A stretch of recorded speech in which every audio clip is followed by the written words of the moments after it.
afternoon, Bay Nation. Welcome to another episode of Fantasy Bay. I'm your host, Mike Williams, and here's my co-host, Geoffrey. Good afternoon, Bay Nation.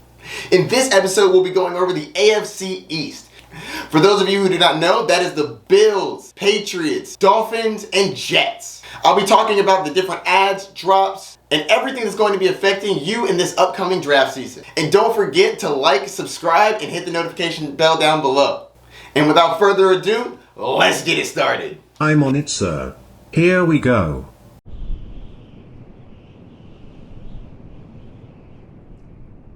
Alright, Geoffrey, what's up first? Coaches. No major coaching changes for the Buffalo Bills. Keep it moving. Quarterbacks. In the quarterback position, Josh Allen just signed a huge contract. 6 years, $258 million. Definitely worth it. Had an incredible year last year, and I think that he continues that this year. I don't think that he is going to be as elite as he was last year. His touchdown rate was extremely high, so I see that coming down, but his legs, I think, are going to keep him viable. That being said, he's going pretty high in drafts. On to the next one. Wide receivers. Stephon Diggs is an absolute beast, and if he can stay healthy, he will return on value. He is an incredible wide receiver, and when he's on the field, he's one of the best. Cole Beasley has been having some interesting conversations about the COVID-19 protocols that have been laid down in the NFL, and I'm curious as to how that's going to resolve itself. Assuming that he's on the field, I think he'll be a solid late-round flyer, but there is some hesitation for me considering the question marks that surround him. Gabriel Davis is also a very good wide receiver, so if Cole Beasley's out, I do think that he can step in. That being said, they also added Emmanuel Sanders in the offense, and I don't think that he has fantasy viability, but I do think he helps that offense. I like Emmanuel Sanders, though, so if he does get targets, he might be somebody we need to watch out for towards the beginning of the year. Keep it moving. Running backs. I'm not excited about either of these. Josh Allen runs the ball into the end zone a lot when they get close. So I think that Zach Moss and Devin Singletary are late round flyers if you feel like it. I'm personally not going after them. They have very little, if any, upside. Keep it moving. Tight ends. Next, we have the tight end position, and I'm not really excited about any of them. To sum up the fantasy value, Josh Allen is going around the third round in fantasy drafts. That's a little rich for my blood for a quarterback. I know that he has his legs, but that touchdown regression is definitely coming. So I'm not a big fan of grabbing him there. Next, for the wide receiver position, Stephon Diggs is definitely worth the value at the top of the second. And I've seen him fall towards the middle of the second, depending on the draft. So I think he's a great grab there. At the running back position, I'm really not trying to grab either of those for me personally. And I'm not looking at the tight end. All right, I think that's going to do it for this team. Geoffrey, on to the next one. I'm on it, sir. Here we go.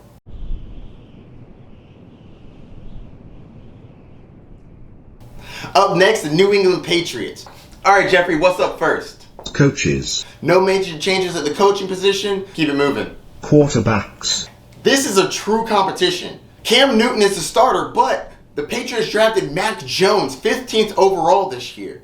I do believe that at some point there could be a changing of the guard, but as of right now, it's up in the air. And I think that Cam Newton could have fantasy value if he is the starter, but I'm really not sure that he will be the starter, and if so, how long? On to the next one. Wide receivers. The Patriots have made some additions to the team. Nelson Aguilar got signed to a 2-year, $22 million deal. That's around 23rd in the league. That's not bad to pay a wide receiver, so I definitely think he gets used. Kendrick Bourne was also brought in. 3 years, $15 million. I think that he gets utilized, and Jacoby Myers is still there as well. So now they have a not terrible receiving core, which is better than they had when they had Brady. All right, keep it moving. Running backs. Moving on to the running back position. Damian Harris is looking like he's going to be the starter, but in previous years we have known that the starter for the New England Patriots isn't always the most valuable in the world. They're going to spread it out to the other running backs, like James White, Rex Burkhead.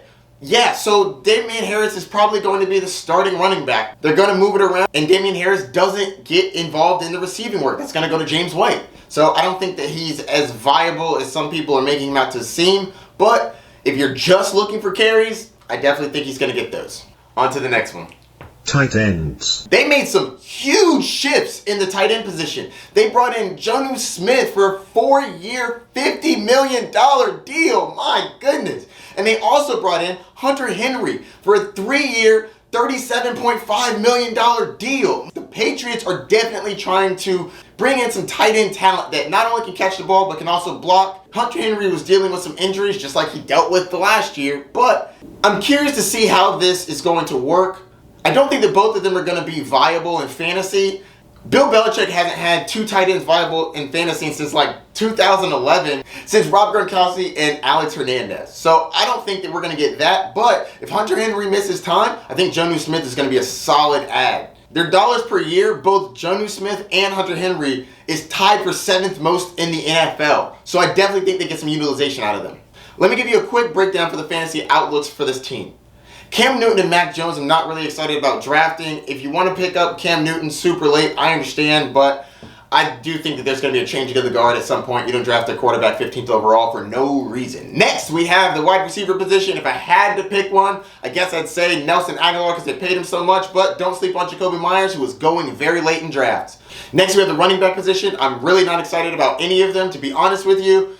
If you're going to take a flyer, I guess Damian Harris, but don't expect him to get a lot of targets. And if Cam Newton's the quarterback, he's going to take away touchdowns from him. Next, we have the tight end position. If I had to choose between the two, Jonnu Smith is the guy I'm going with. He's an absolute beast. He's an athletic freak. And I think that he could be viable in fantasy this year.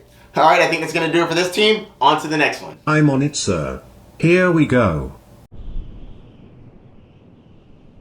Up next, we have the Miami Dolphins. All right, Jeffrey, what's up first? Coaches. The offensive coordinator is gone, and they've added 2 offensive coordinators, which is weird. Eric Studsville and George Goodson. I find this to be an interesting situation that they've put themselves in, but I do think that they're going to air out the ball a little bit more this year, so I think that's going to be good for the fantasy value of all the receivers. On to the next one. Quarterbacks. Tua Tagovailoa is the starting quarterback on this team, and I think that this is a prove-it year. The team is putting great receivers around him this year, and I think that if he's going to get it done, he's going to get it done this year. And I'm not super confident on drafting him late, but if you want a flyer, there is always a chance that he comes through and is a good quarterback this year. He definitely has the weapons now.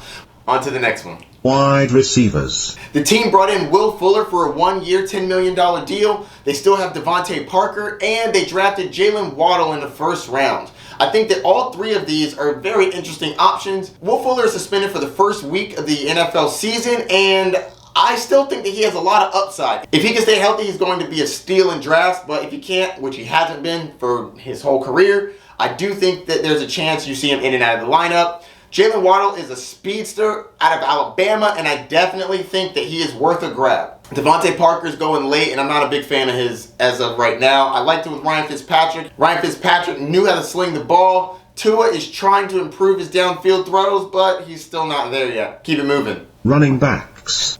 Moving on to the running back position. Myles Gaskin is the starting running back. Salvon Ahmed is the backup. When it comes to Gaskin, he's not really being paid very much, so there's not a real urgency for the team to utilize him. And last year, he was kind of the only guy there. So I'm not afraid that Salvon Ahmed is going to be taking over his position, but I do think that Myles Gaskin is going to be a little less involved than he was last year. The team also brought in Malcolm Brown from the Los Angeles Rams. They paid him 1 year, $1.5 million. I do think that he is going to get worked in, and I think that that's going to slightly hurt Myles Gaskin. I don't think that Malcolm Brown's going to come in and dominate, but I do think he's going to get touches. On to the next one. Tight ends. Mike Gesicki is a solid tight end. I'm curious to see how well he does with all these new mouths to feed. As a late round flyer, it's fine, but I'm really not aiming for him in drafts. All right, let's go over the fantasy outlook for this. Tua, late round flyer at best. Next, we have the wide receiver position.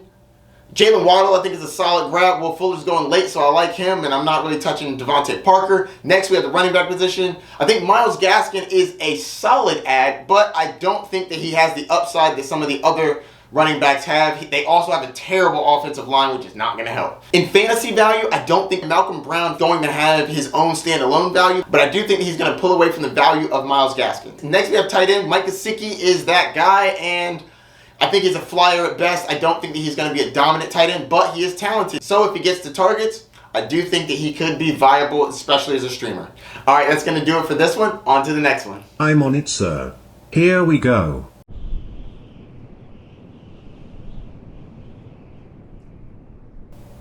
Up next, we have the Jets. All right, Jeffrey, what's up first? Coaches. Adam Gase is out of there. In comes Robert Saleh. He was previously the defensive coordinator for the 49ers. I think this was a great move. Adam Gase was a terrible head coach, and I definitely think that this is going to change the culture of the team and bring in some defensive toughness. They also brought in a new offensive coordinator, Mike LaFleur. He's going to be the offensive coordinator. He came from the 49ers, and I definitely think this is going to help the Jets. On to the next one. Quarterbacks. Out goes Sam Darnold. They traded him to the Carolina Panthers. In comes Zach Wilson. They drafted him number 2 overall. I think that he's a good prospect. They're going to try to throw it deep. He should be viable for this offense. I don't quite know about his fantasy value, though. On to the next one. Wide receivers.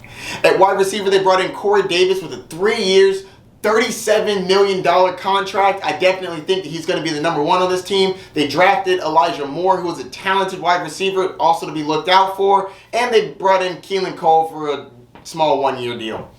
On to the next one.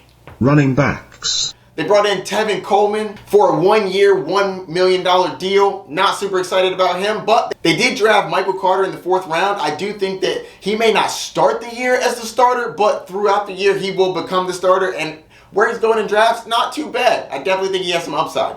On to the next one. Tight ends. And I'm not really worried about the tight end position for this team. All right, let me give you the fantasy outlook. For me, Zach Wilson is more of a wait and see. I'm not trying to draft him at the end of my draft. I would take other rookies over him like Trevor Lawrence, Justin Fields, Trey Lance. But I do think that he's someone to monitor moving forward. There's a chance that he is viable, and we'll be looking at how he performs in the first couple of weeks. Next, we have the wide receiver position. Corey Davis is a solid grab. He's going pretty late in drafts, and I think that he's a good value. Next, we have Elijah Moore as one of your late round last flyers. I think that you could grab him as well. I'm not huge on him, but a lot of people in the industry are a big fan of Elijah Moore. At the running back position, Tevin Coleman is basically going undrafted, and Michael Carter is going towards the middle of the draft. I think that he's going to start off splitting work, but at some point he will take over the starting role, so I can understand wanting to draft him in the middle rounds. Next, we have the tight end position, and no thank you. All right, I think that's going to do it for this team and this divisional breakdown. Don't forget to like and subscribe, and let me know what you think. See you soon, Bay Nation. I'll see you on the next divisional breakdown. Peace.